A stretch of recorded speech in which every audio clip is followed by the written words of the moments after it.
The clink of wine glasses and laughter echoed across the restaurant, but all I heard was her voice. Sharp, mocking and meant to wound. "Let's see if Daniel can act like a real man tonight," Emma said, leaning back in her chair, that cruel little smirk playing on her lips. The table went quiet. Her friends, 3 couples we often dined with, exchanged uneasy glances. I sat there, heart pounding, every muscle in my jaw locked tight. The waiter froze mid-step, holding a tray of drinks. And then, as if she hadn't just humiliated me in front of everyone, Emma raised her glass and laughed. "Oh, come on, I'm kidding. Lighten up, Danny." But the laughter never reached her eyes. It hadn't for months. 2 hours earlier, I'd stood in front of the mirror, adjusting my tie, trying to convince myself this dinner would fix things. Or at least start to. Emma and I had been drifting apart for months, maybe a year. Late nights, cold silences, her phone always face down, always locked. I told myself she was just stressed. Everyone goes through phases. But tonight was supposed to be different. I'd made a reservation at her favorite place, the little Italian restaurant where I first told her I loved her. I thought maybe we could find a piece of what we lost. Instead, I watched that piece shatter under the weight of her laughter. After her cruel joke, the dinner dragged on like a punishment. Barely spoke. Emma kept sipping her wine, brushing her hair back, flashing that bright, brittle smile at everyone except me. When the check came, she didn't even look at me, just at the man sitting across from her. Ryan. Tall, charming, confident. He was her colleague. The new guy from her office she couldn't stop talking about lately. The one she said reminded her of who she used to be. He reached for the bill, jokingly offering to pay, and Emma laughed. Really laughed this time, the kind of laugh I hadn't heard from her in months. I saw it then, the way she looked at him. The same way she used to look at me. Outside the air was cold. She wrapped her shawl around her shoulders and avoided my eyes. "That was unnecessary," I finally said. "What?" She frowned, pretending not to know.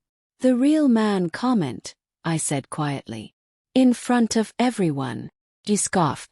"Daniel, it was a joke. God, you're so sensitive lately. You make everything heavy."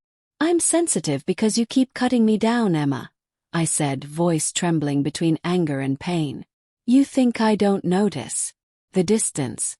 The late nights. The phone you never put down." Her expression hardened. "You're being paranoid." "Then tell me I'm wrong," I said. "Tell me there's no one else." She hesitated, just a flicker, but I saw it. That split second of guilt she tried to bury under a sigh. "You're exhausting," she muttered and walked toward the car. That night I couldn't sleep. I stared at the ceiling, every word from dinner replaying in my head. Let's see if Daniel can act like a real man tonight. What did she mean by that? At 2:17 a.m. I got my answer. Her phone buzzed on the nightstand. She was asleep beside me, back turned. I picked it up, meaning to silence it, but then I saw the name on the screen. Ryan. My chest tightened. I knew I shouldn't, but I opened the message. "Can't stop thinking about you tonight. You looked incredible." Another message followed a minute later. "He has no idea, does he?" My throat went dry.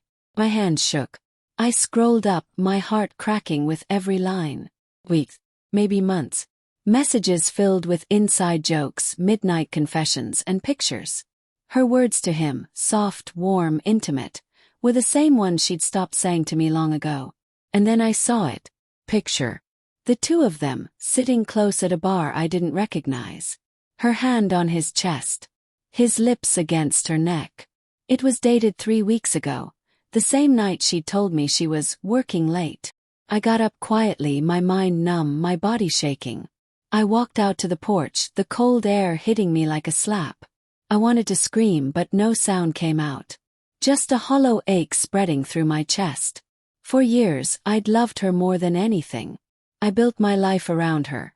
Every plan, every dream. And in return, she'd built a lie. By the time the sun came up, I'd already made up my mind. When she woke, she found me at the table, a cup of coffee in my hand and her phone in front of me. "Morning," I said quietly. She froze. Her eyes darted to the phone. Daniel, what are you doing? Why don't you tell me? Yes. She reached for it but I slid it away. Don't, I said. Not this time. Daniel, it's not what you think. Then explain, I said. My voice cracked, but I held her gaze. Explain why your coworker is texting you about last night. Explain the photos. The messages. Her mouth opened then closed. The color drained from her face. I didn't mean for it to happen, she whispered. It just did. Those words broke something in me. I stood up. You didn't mean for it to happen, I said quietly. You meant every lie, every insult, every time you looked me in the eye and said you were working late. You meant that. Tears welled in her eyes. Daniel, please. I was lonely. You were so distant, always at work. Don't, I cut in sharply. Don't you dare make this about me. She reached out but I stepped back. The woman I once loved, the one I would have done anything for, felt like a stranger now. Was last night some kind of test? I asked bitterly. To see if Ryan was more of a man than me. Her lips trembled but she didn't answer. That silence was all I needed. I packed that afternoon. Not out of anger, not at first. Out of heartbreak. Out of a desperate need to breathe again. She cried, begged, promised it was over. Said she'd end things, go to therapy, do whatever it took. But once a heart cracks like that, you can glue it together, sure, but it never fits the same. I left the house we'd built together. The one with the ivy-covered porch and the framed wedding photos that now felt like lies hanging on the wall. A week passed before she showed up at my new apartment. She looked different, tired, broken. I ended it with him, she said. I've been a fool, Daniel. Please, can we just talk? I looked at her for a long time. The woman who once was my world. I've been talking for years, I said finally. You just stopped listening. Tears streamed down her face. I still love you. I smiled sadly. Maybe you do. But you didn't love me when it mattered. Close the door. Months have passed since then. The silence hurts sometimes. So does the memory of her laugh. The smell of her perfume lingering in old shirts I can't bring myself to throw away. But the pain has become quieter. A dull ache instead of a wound. Sometimes when I walk past that restaurant I think about that night. About the man I was before I learned the truth. The one who still believed love was enough to fix anything. Now I know better. Being a real man isn't about proving strength at a dinner table. It's about knowing when to walk away, even when your heart begs you to stay. And that night, for the first time in a long time, I finally did.